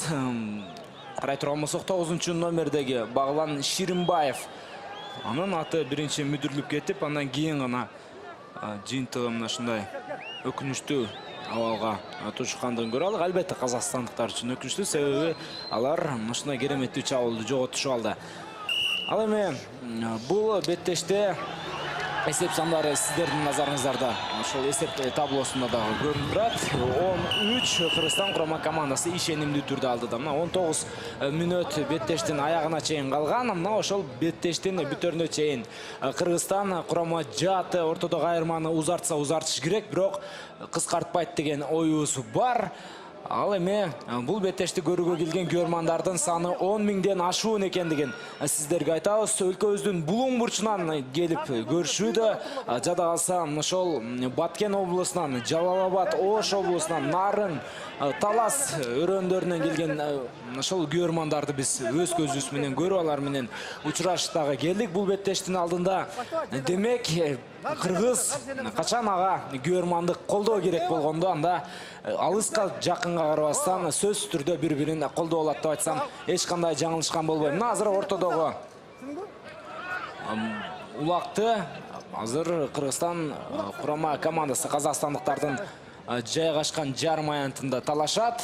Дагы Бактыбай Ширинкуловдун ортого жекеме-жекеге чыккандыгын көрүүдөбүз. Ага каршы кыргызстандык дагы бир ушул жекеме-жекенин чебери Темир Молдокулов томан аттуу аргымагы менен өзүнүн оюнун жүргүзөт. Мына ушундай калыстын ышкырыгы жаңырды дагы азыр ушул казакстандыктардын тайгазанын жанында эрүүл уланып жаткан чагы биздин мекендешибиз Темир Молдокулов азыр улакка биринчи болуп жетти дагы. Чабуулга чыгууга жакшы мүмкүнчүлүк бар жана улакты ыргытуу бул акыркы иш аракети болушу керек. Бирок тоскоолдук жаратууга казакстандыктар өз учурунда жетише алды дагы. Азырынча мына өнөктөштөрдүн албетте жардамы керек, антпесе албетте капталсыз качып кетиши дагы мүмкүн. Да ушундай көрүнүш орун алды. Темир Молдокулов азыр аргасыздан өзүнүн туман аталган аргымагы менен сыртка чыгып кетүүгө барды. Мына азыр болсо кайрадан эле ушул тегерекчеге улак жайгаштырылат. Буга чейин мына ушундай эрүүлдө казакстандык курамадан биз Ширинкулов Бактыбайды көрүп жатканбыз. Ал эми биздин курамадан Султан уулу Кубаныч дагы чыкса болчудай. Аны буга чейин айтып өткөнбүз. Ушул Байтур аталган аты чындыгында күчтүү, мыкты, тапталган, даярдалган десек дагы болот. Азыр эки тараптан бирден оюнчуну күтөбүз. Мына чарчап, суусап чалыккан оюнчулар суусунун кандырып, андан соң талаага чыгууда. Ошол эле Казакстан курама командасы дагы албетте бир топ чабуулдарга дуушар болгондон кийин албетте маанайы бир аз түшүп турат. Экинчи бөлүктүн болгону 6,5 мүнөтүндө тактап айтсак, алдыда дагы 15 мүнөттөн ашык убакыт бар. Бул үчүнчү бөлүктүн башталышы гана, андыктан аларда дагы мүмкүнчүлүк болот. Бирок жетүү упайды кыскартып келүү чындыгында баатырдыкты талап кылса керек. Батырдык деле эмес, чоң бир күч аракетти, көптөгөн бир күчтү талап кылат. Бирок андай күч Казакстан курама командасында бар экенинен эч кандай шегим жок. Бирок Кыргызстан курама командасы атаандаштарынан күчтүү болгону алар үчүн албетте өкүнүчтүү. Ортоңку бөлүктө азыр улак талаш, ат үстүндө талаш болууда. Манас Ниязов 7-номердеги биздин мекендешибиз азыр атаандашынан улакты тартып алса, андан нары чабуулду жасоого өтө бир мыкты кереметтүү мүмкүнчүлүк жаралмак. Бирок андай окуя азырынча орун ала элек жана ошол каптал сызыгына оюнчулардын чыгып кеткендигин биз байкай алдык. Эми сөзсүз түрдө Кыргызстан өлкөсүнүн курама жааты жайгашкан ошол тегерек чийиндин ортосуна барып, оюнчулар жекеме-жеке эрөөлдү көрмандарга тартуулайт. Ал эми биринчи, экинчи, үчүнчү бөлүктөрдү салыштыра турган болсок, биринчи бөлүктө өтө чоң чаңышта беттеш өттү. Себеби эки команда тең дээрлик ошол күчүндө турган мезгили болчу деп сыпаттап койсок болот. Ал эми экинчи бөлүктө болсо бир аз командалардын чарчай баштагандыгын дагы байкасак болот. Себеби бар болгону 3-төн гана 6 упай жаралды. Ал эми биринчи бөлүктө болсо дээрлик 8 упай жаралган болчу. Анын жетөөсүн кыргызстандыктар, бирөөсүн Казак Республикасынын өкүлдөрү жок. Кечиресиздер, экинчи бөлүктө 5 гана упай жаралган. Азыр эми оюнга кайтып келе турган болсок, Казакстан өлкөсүнүн өкүлдөрү улакты жерден көтөрүү, андан ары чабуулга чыгуунун айламалын көрсөтүүдө. Бирок ага каршы Кыргыз өлкөсүнүн коргонуу бөлүгүндөгү спортчусу Темир Молдокулов таптакыр мүмкүндүк бербестен өзүнүн оюнун мыкты деңгээлде атаандаштарга каршы жүргүзүп жаткан учур. Бактыбай Ширинкулов бул эми жерден эңип алуу боюнча өтө бир чебер оюнчу экендигин биз бүгүнкү беттеште көрдүк жана аны таң алдык деп айтсам дагы жаңылышпайм. Мына ушундай чындыгында биринчи катар санда ойногон казакстандыктардын оюнчусу Ширинкулов Бактыбай мына айлампанын ичиндеги эрөөлгө кирүүчү оюнчу экендигин көрө алдык. Ал жактан бир 2-3 жолу мына кыргызстандыктарга караганда ийгиликтүү болуп, биринчи болуп мына улакты эңе алгандагы айлампанын сыртына чыгып кетүүгө үлгүргөн. Барган сайын чындыгында андай мыкты оюнчулар үчүн дагы оюнду ошол өз деңгээлинде өткөрүү үчүн мындай кыйынчылык туулуп жаткан кезде, анткени аларга убакыттын бүтүп жаткандыгы бир аз басым жасап жатат. Ал эми ортодогу 7 упай артыкчылык дагы да болсо сакталууда. Мына эми 14 мүнөттөн азыраак гана убакыт бар. Ортодо эрүүл орундалып жаткан чагы биздин курамадан Султан уулу Кубаныч биринчи болуп мына улакты эңип алуу аракетин көрүүдө. Ал эми казакстандык Жыйынкулов Элдар дагы тоскоолдук көрсөтүп, ал жана Султан уулу Кубанычтан улакты тартып алуу аракетин көрүүдө. Бирок албетте ал тараптан тартып алуу өтө кыйын болот. Эң башкысы чийинден чыгыш керек даган кийин атаандаштардын тайгазанын көздөй чабуулга бет алышы керек. Эсиңиздерде болсо эрежеге ылайык бул айлампанын ичинде 2 оюнчу 1 мүнөт гана кармалышы мүмкүн болчу. Жана азыр жакшы мүмкүнчүлүк жаралды. Тайгазанды көздөй биринчи болуп биздин курама команда жакындап бара жаткандыгын байкасаңыздар болот. Султан уулу Кубаныч Байтур кереметтүү упай. 11-чи упай. 11-3 Кыргызстан курама командасы мына ошентип ортодогу айырманы кыскартуунун ордуна бизди кубантуу менен Султан Кубаныч уулу 5-чи ошол упайын жаратты. Жалпы мелдештин таржымалында эми бүгүнкү беттештеги алгачкы улагын таштоо менен бизде кубанычка бөлөп турган учур өтө чеберчилик менен жаралган көрүнүш. Бир колдоп улакты көтөрүп барып андан ары Тайгазанга 2 колдоп түртүп койгондугу бул албетте өтө бир чоң чеберчиликти талап кылаарынан эч кандай шегибиз жок. Мына ушул жерден машыктыруучулардын, ушул оюнчуларды тандоосундагы чеберчилигин, мыктылыгын дагы белгилеп кетишибиз керек. Сары Өзөндөн 7 оюнчу, Таластан 2 оюнчу, Оштун Достук командасынан 1 оюнчу, Бөрүлүдөн 1 жана Сокулуктан 1 оюнчу экендигин айтып өткөнбүз. Демек бардыгы татыктуу түрдө тандалган. Азыр өздөрүн кезек-кезеги менен көрсөтүп, атаандаштардын Тайгазанын алып жаткандыгын байкасаңыздар болот. Казакстандын курамындагы Ширинбаев Баглан улак менен чабуулга чыгуу аракетин көрдү, бирок биздин 3 оюнчудан турган коргоо сызыгыбыз аларга эч кандай бир чабуулга чыгууга мүмкүнчүлүк бербей келүүдө. Улан Насакеев Азамат азыр алдын тосты дагы капталсыздыкка чыгып кетүүгө аргасыз кылды. Өтө жакшы көрсөткөч. Мынакей коргонуу бөлүгүндө дагы абдан мыкты оюнду көрсөтүп жатат биздин мекендештер. Биз өзүбүздүн улакчыларыбыз менен, өзүбүздүн Көкбөрү оюнча курама командабыз менен чындыгында өтө бир мыкты деңгээлде сыймыктансак болот деп айтсам жаңылышкан болбойм. Урматтуу спорт сүйүүчүлөрү, дагы бир жолу эсиңиздерге салып өтө турган болсок, бул экинчи бүткүл дүйнөлүк көчмөндөр оюндарынын алкагындагы Көкбөрү оюнча ошол финалдык беттеш. Дүйнөдөгү эң мыкты эки курама жат Казакстан жана Кыргызстан командаларынын эрөөлү. Экинчи мына ошол үчүнчү бөлүктөн 10 мүнөттүк азыр артта калган учурда эсеп сандары 11-3. Биздин мекендештерибиз алдыда келе жаткан мезгил эми. Дагы 10 мүнөттөй убакыт марага чейин бар.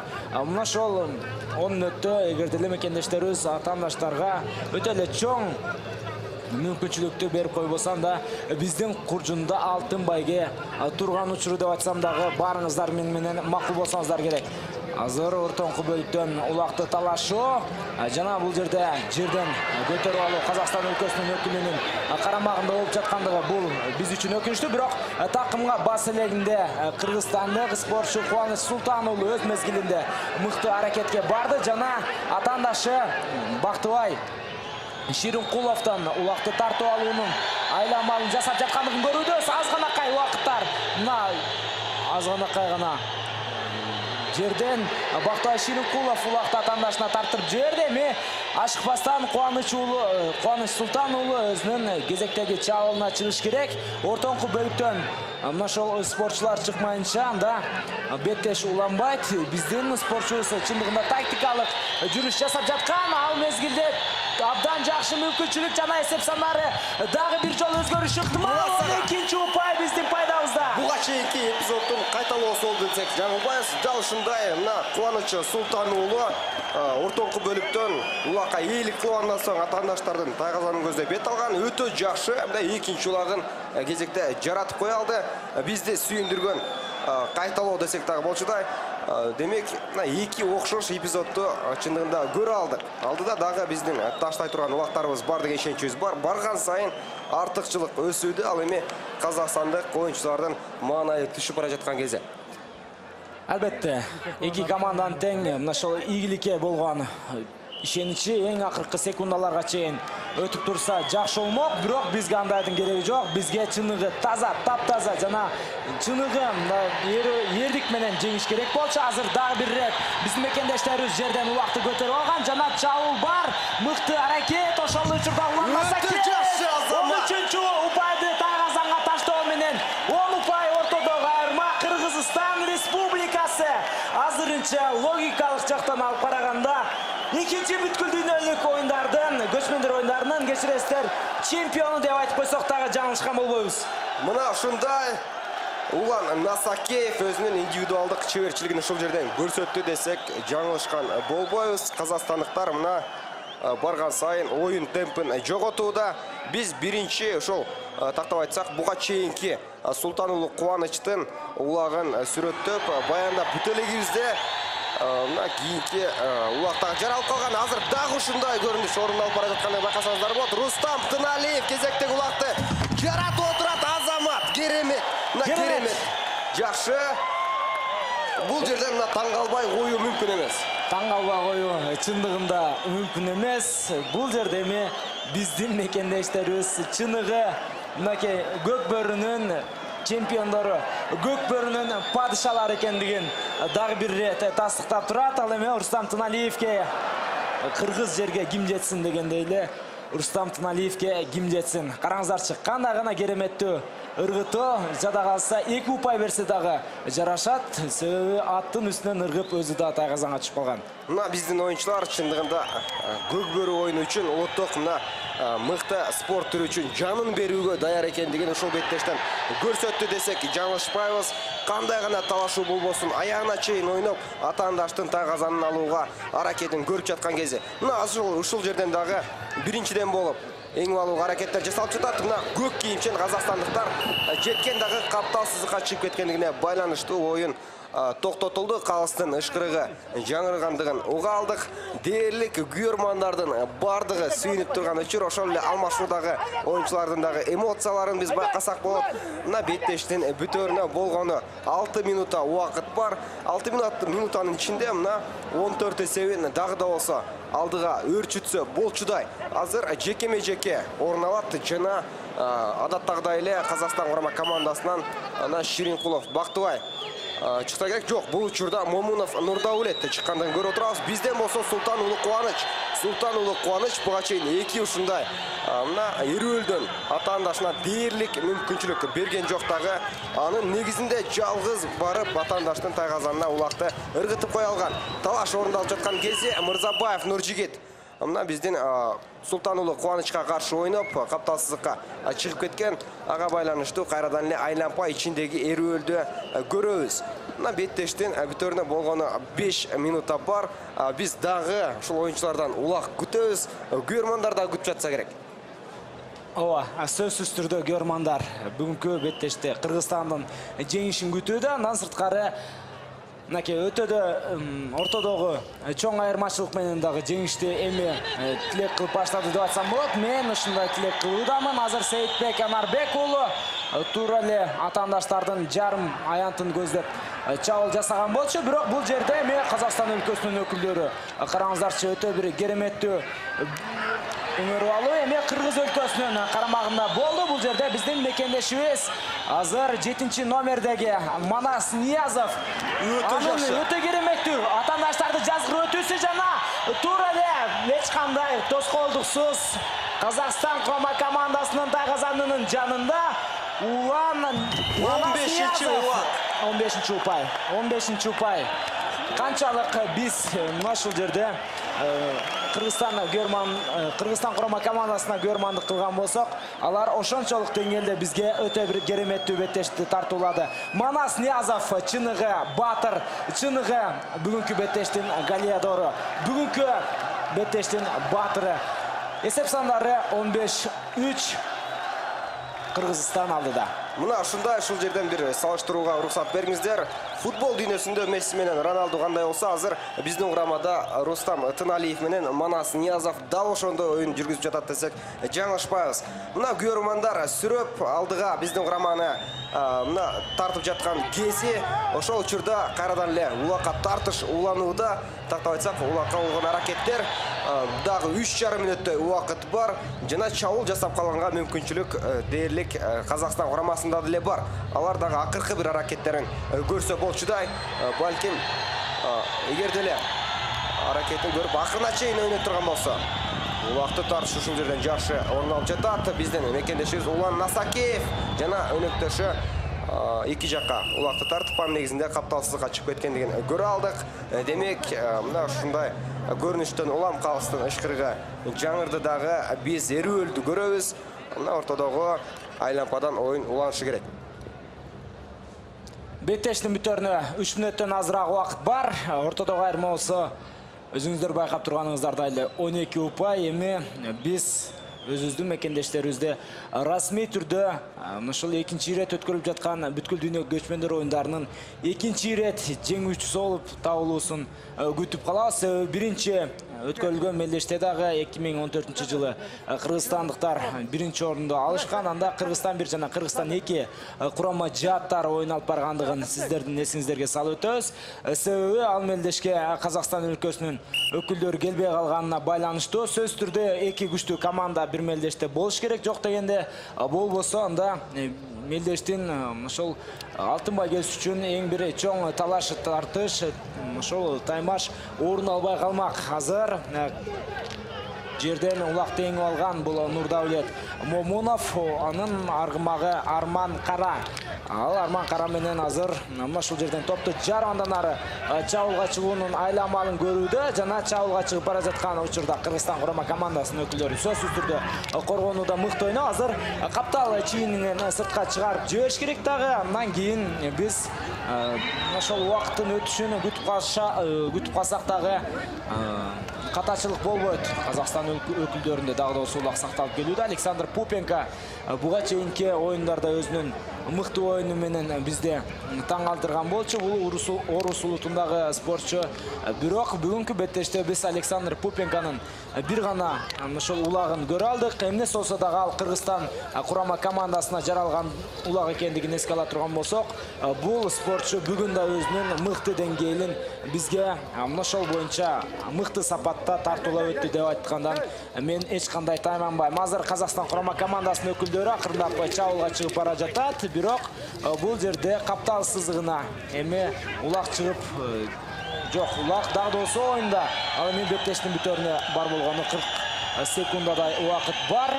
Ошол 40 секундадай убакытты кыргызстандыктар эми мыкты деңгээлде кармап кое турган болсо да 30 секунд 28, 27, 25 секундтун калгандыгын көрүүдөбүз. Бирок Казакстан курама командасынын өкүлдөрү азыр 4-чү улакты жаратууга өтө бир жакшы мүмкүнчүлүк жаралган болчу. Бирок бул жерде биздин коңшу өлкөбүздүн өкүлдөрү, биздин эң негизги көкбөр оюнчу атаандаштарыбыз Казакстан курама командасы упайды жаратыша алган жок. Жана 5, 4, 3, 2, 1 Кыргызстан курама командасы дагы да болсо ошол жеңишке жетүүгө жакын келүүдө. Тек гана азыр улакты сыртка чыгарып жибергенден кийин ортодогу калыстын ышкырыгы жаңырышы керек. Дагы биз расмий түрдө экинчи бүткүл дүйнөлүк көчмөндөр оюндарынын жеңүүчүсү аталышыбыз абзел.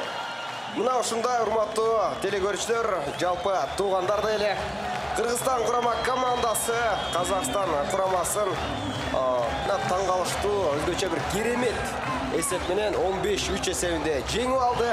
Биздин сүйүнүчүбүздө чек жок. Дээрлик көкбөр оюнуна тиешеси бар адамдардын бардыгын куттуктайбыз. Кыргызстан курама командасына бекеринен буйрмандык кылган жокпуз. Демек алдыда бизди дагы ийгиликтер күтүп турат деген ишеничибиз бар.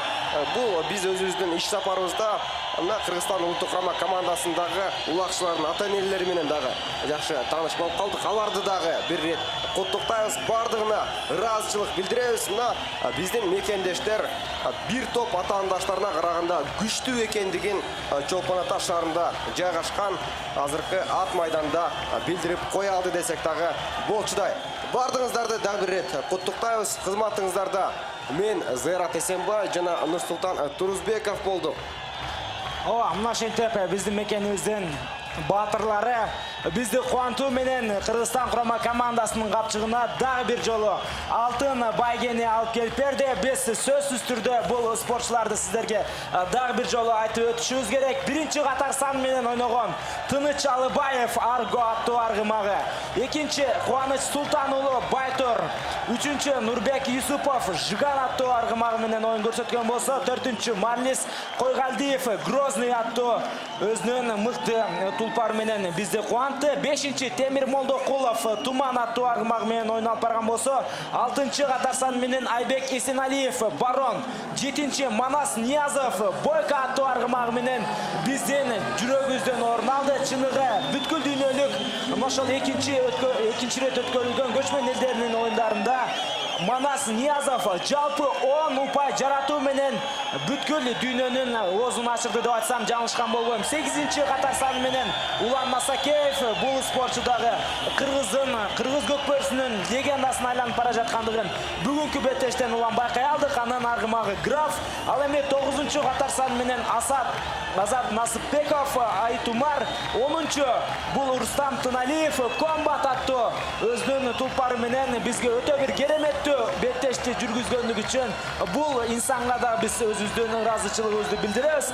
Ал эми 11-чи катар сан менен оюнду жүргүзгөн Айбек Иманалиев Тел Тору аттуу аргымагы менен бизди кубантты. Ал эми 12-чи Сейитбек Амарбек уулу Ахиллес аттуу аргымагы менен жалпы кыргыз элинин жүрөгүнө ошентип барып жайгашты деп айтсам жаңылган болбойм. Ал эми команданын баш туруучусу Каныбек Кубатов жана команданын жетекчиси Рамис Жунсалиевтерге биз өзгөчө ыраазычылыкты билдиребиз. Ошондой эле 12 оюнчубузга биз баш ийип ошол тазим кылабыз деп айтсам жаңылышпайм. Себеби көкбөрү чыныгы кимдин оюну экендигин азыр бизге ошол биздин көз алдыбызда тарых беттерине жазуу менен бизге тартуулап тастыктап турган учуру. Барыңыздарды дагы бир рет бул кереметтүү жеңиш менен куттуктайбыз. Барыңыздар ошол КТРК Спорт жана коомдук биринчи каналдар менен болгонуңуздарга дагы ыраазычылыктарды билдиребиз. Алдыда сыйлоо аземи орун алат. Демек, биздин каналдан эч кайда алыстабай туруңуздар. Кайрадан ушундай ийгиликтерде сиздер менен коомдук биринчи канал жана КТРК Спорттон жолугушмакчыбыз. Биз менен бирге болуңуздар. Тилекке каршы коштошууга да мезгил келип жетип калыптыр.